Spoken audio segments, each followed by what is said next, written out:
We're fixing this Galaxy S5. Not the screen. We just now test if it works, I guess.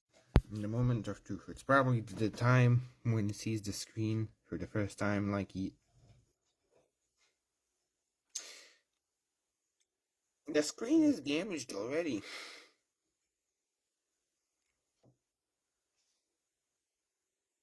What the Right now, so I slightly changed the position and now it works. It's weird, man. I will contact the seller. Why the hell the logo is burnt in? Well, I mean, they said it was gonna be burnt in, but okay, it's weird. And hey, it works, and it's on what? Oh, it's unlocked too. Well, cool. Where the hell is the map? I hate this. No, yeah, why it's not down the bottom? Ah, someone had like a